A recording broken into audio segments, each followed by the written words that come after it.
How does everyone make a big deal about that? Because it's so easy to screw it up. Yeah.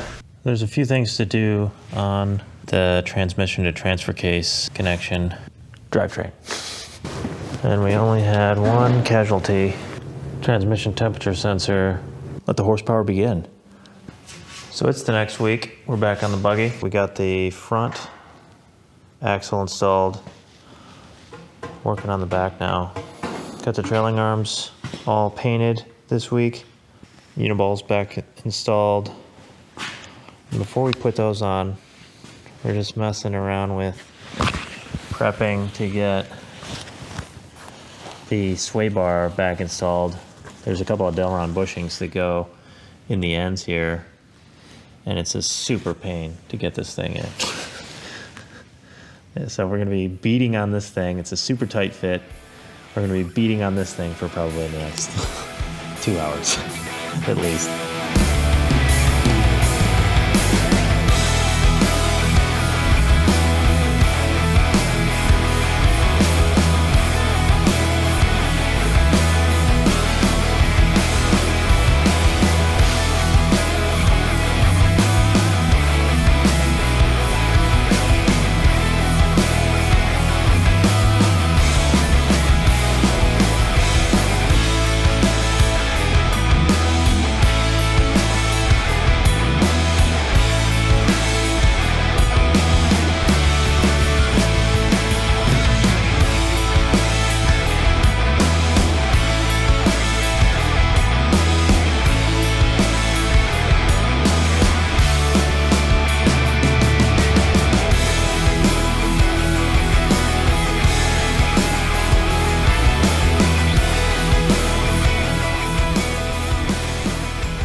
So there's where we ended up. So back axle in, trailing arms in, bump stops in, sway bar in. Ended up just putting the steering ram in on this side because it's easier to wrestle this big heavy axle around with it. So there we go. We're back to roller status, day 1 of the reassemble. Well, maybe it's day 2. Next day, order of the day, shocks. So yesterday we got the front axle was in, but we also put the steering ram in, which makes moving this thing around a little easier. For some reason, I thought the sway bar was going to be way harder going back in, but because it was harder going in the first time for some reason. But even with the powder coat in there, we took some of the powder coat out on the ends, make it a little easier. But went right in, wasn't too bad. We'll work on getting these shocks in, and then it'll be on its own weight, and we'll be able to get the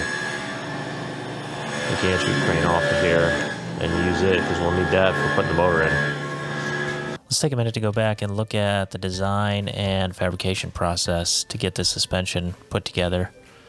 So I designed a lot of this in CAD. Here you see the lower shock mounts for the front, all designed in CAD, cut out with my plasma table, and then tacked and welded together. This is the tube structure for the rear shocks. I bent this by eye, but I wanted to model the bracket. So I took a photo with the tape measure as reference so I could scale that in CAD.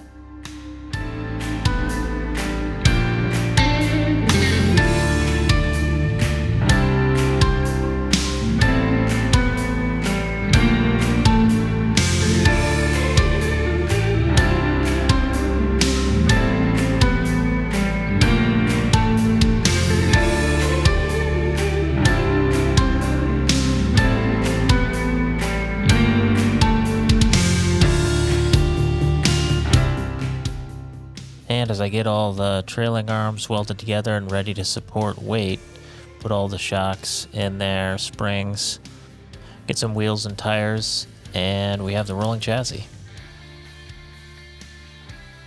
All right, that's where we finished out for the day. All the shocks in. She's supporting herself now. So dialed in some of the steering stuff also. It's looking a little higher than normal right now, just because there's no weight in there, so the spring preload is probably a little bit too much for what it is now, but that's going to be close to where it's going to be for ride height once we start getting some weight in there. So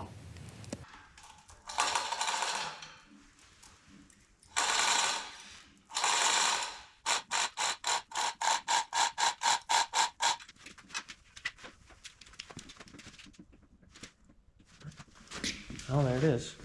The back is supporting itself now. There's no weight in it, so preload's probably a little too stiff right now. I'll probably just leave it where it's at and then take some out of it once we get some more weight in this thing. Axles are installed and it's supporting itself now. I think the next logical step is going to be drivetrain. Tell you what we got going here. There's a few things to do on the transmission to transfer case connection. That stud right there, as well as way underneath there. The casting on the transmission is not letting me get a nut on there. So I'm gonna have to pull that off and clearance that a little bit. Probably do the same thing with that one there. Also have to get the transmission dipstick base installed.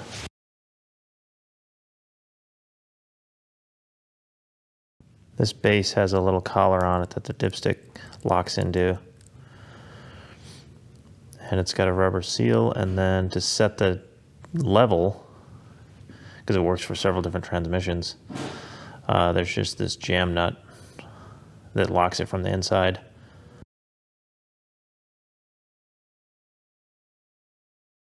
So now the trick is going to be figuring out how to support this transmission without a transmission table. I ended up putting it on these two big wood blocks, and that worked well enough to let me drop the pan so I can get on the inside to put this jam nut on there.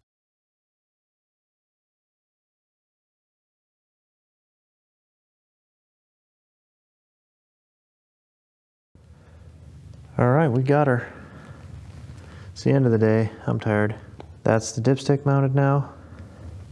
It comes with this little plug that you stick in there that just is convenient for installing it. It's got a collet that comes off, and then the real dipstick tube goes on there. But we'll leave that on there for install. And then transfer case is got clearance to where I needed to clearance in the crevices down there to get the nut in there. And they're all in there now. Biz torqued already for install. So that'll probably be next week's endeavor. Task for today, transmission. So plan for today is to get the torque converter installed. As you can see, no torque converter. And then wrestle that thing in there in prep for putting the motor in soon.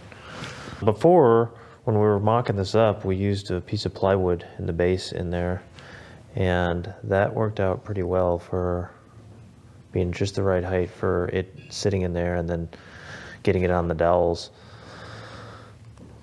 Probably do the same thing, but we'll have to put some blankets and stuff down to protect the powder coat a little bit more. But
might be all three actually.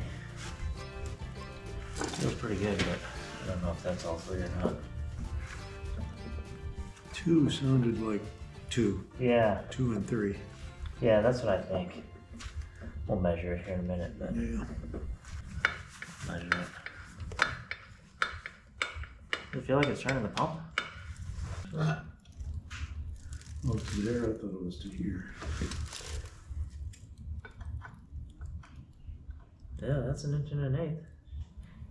How does everyone make a big deal about that? Because it's so easy to screw it up. Yeah.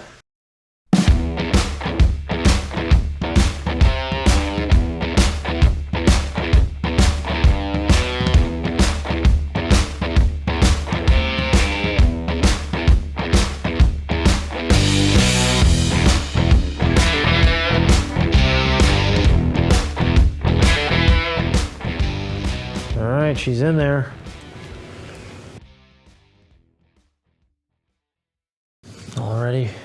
All ready for the motor now. It's just sitting on boards down there right now because we'll have to scooch it around to get the motor lined up. The motor over here ready for install tomorrow. And we only had one casualty. Transmission temperature sensor got tweaked at some point. So we'll see if that still works, but if nothing else, that's not too bad. It's the next day. We got the transmission in. It's basically just sitting there on some boards at the moment, kind of positioned roughly where it's gonna be. It's not hanging on the mounts or anything yet. First thing this morning is probably to try to get the rigging hooked up and see if we can, well, first of all, see if we have enough lift with the spring preload where it's at to get the motor up and over the front of the chassis and down in there.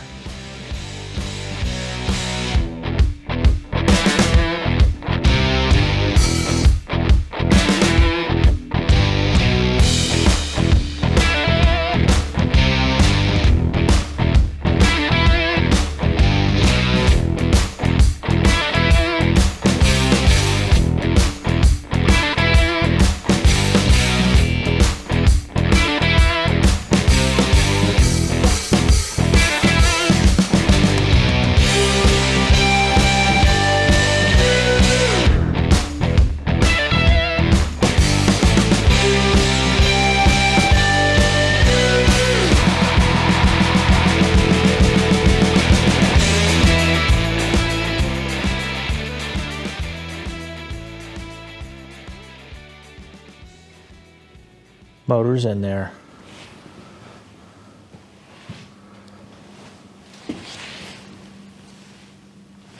Transmission mount in the back is fully tight. Bell housing bolts are tight, torqued, and the torque converter is torqued and spaced. Let the horsepower begin. All right, that's it for this one. Shocks are in, trailing arms are in, and we're back to a rolling chassis. You know, it's funny, on the initial build-up, it took me, you know, this was a rolling chassis was a huge milestone. It took me months to get to this point because I had to make the front shock mounts, bottom, top. I had to design all that stuff, weld the trailing arms together, make the different shock mounts for the rear axle. Both axles needed the truss work before I could put the link mounts, so it took a long time. It took months to get to rolling chassis on the initial build, but it's kind of a quick win that, you know, I get this thing back from powder coat and get right back to rolling chassis in a day or two. So that's pretty sweet. Motor's in there, transmission's in there. So now it's just on to wiring and plumbing. So it's coming along. Thanks for watching.